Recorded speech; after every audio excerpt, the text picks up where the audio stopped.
Yang was never really my favorite character in RWBY. That honor would probably go to. Salutations!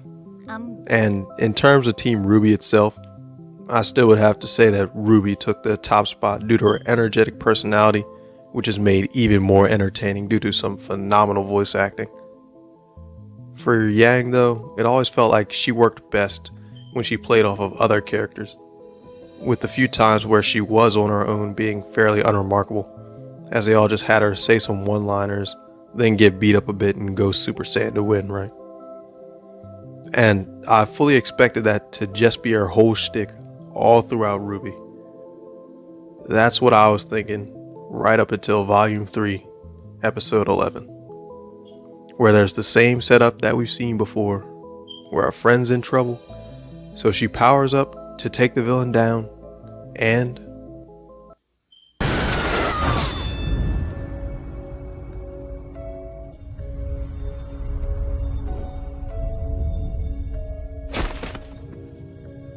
she loses. She used her semblance. She attacked him head on. There were no tricks, no gimmicks or anything. And she lost. She lost in a way that, in spite of every other death and painful occurrence that volume, she still seemed to walk away with the worst of it. RWBY lost Penny and the school, but she still has her friends there for her and is able to depart on a whole new journey now. Weiss was forced away from the people she cares about and placed right back into a world where no one sees the truth, but she still has people to return to. Blake ran off to her family for fear of taking responsibility and getting her friends hurt even more, but they'll always accept her. And even John, who lost the one person he had just started to love, he still has his teammates who will continue to stand by him. Everyone who lost something in Volume 3 still had something, someone to comfort them, something to help them move past their losses. Everyone except for Yang. She lost her arm. Her friend, who she almost died to try and save, seemingly abandoned her, and she's left alone. Though her father may be there to try and reassure her and get her back on her feet, she can't, because that confidence of hers was shattered, and now she's left with nothing but fear and uncertainty as she's haunted by dreams of that same day.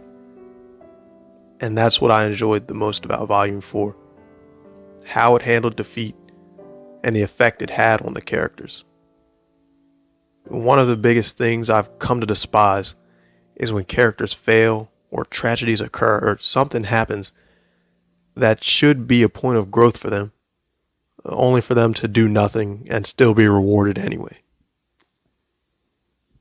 Like recently, I was going through Tokyo Revengers, which it's an alright show, right? And I was watching the main guy get into these fights. And of course he would lose and be upset about it and upset his life was the way it was. But instead of working out or having one of his friends train him or do anything at all to try and improve and change the outcome next time, he just goes right back to goofing off, just goofing around, never learning anything at all. Only to then win his next battles just because I guess it lets him. I feel as if I've seen scenarios like this so frequently, like I've watched the same half-baked, hard work messages be thrown around to the point that most seasonal anime, excluding a couple, have become unenjoyable due to a lack of any real substance. That's why RWBY's presentation of this hit hard. That's why Yang having to hear from Tai that she had been too cocky and had relied on her abilities too much and training to overcome that is so important. Instead of being thrown a power boost, she sulked, got annoyed, and kept hating herself until she found her footing again. And through some much needed assistance, she trains and comes back better than ever. And through each episode of Volume 4, Yang's struggle became increasingly enthralling, making that payoff right at the end that much sweeter.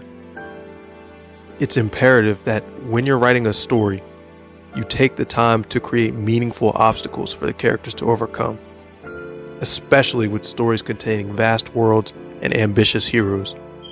You need to make full use of the world that's been created and the characters that have been built up in order to keep the narrative engaging. Because when you fail to create tension, when you fail to have your heroes face adversity and grow along with the world around them, there's no point. Everything becomes lifeless and unengaging as you begin to think, well, if there's no stakes, none of the characters are inspired, the interactions are meaningless, and the premise isn't even being utilized, then why am I even watching? Vash, Gintoki, Guts, the Elric brothers, Ishida Shoya, Zuko, these are all iconic characters because they faced adversity and had to work through it piece by piece, understanding more about themselves and the world along the way.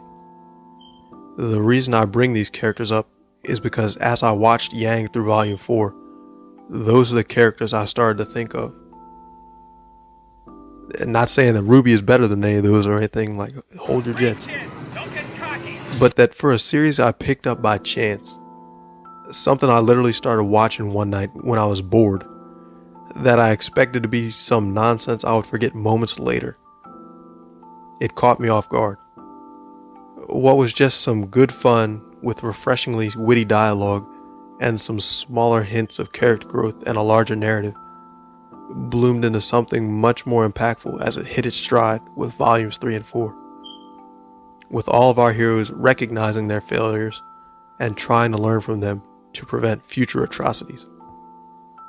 And though the villains aren't super in depth or well explored, for the story that's being told at this point, I don't think they really need to be just yet. All they need is to keep laughing maniacally and doing evil deeds like they have been, so they serve as more of an obstacle and a point of growth than anything else.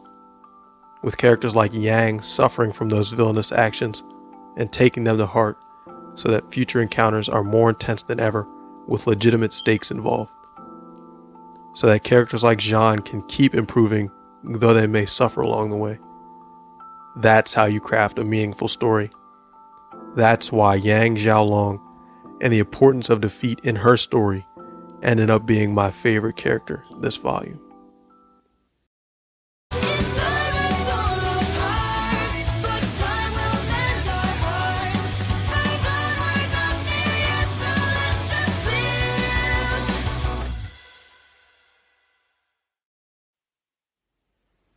All of that analysis, critical thinking stuff, or maybe it's just because my mind was tainted by some of the images I sifted through from my last RWBY video.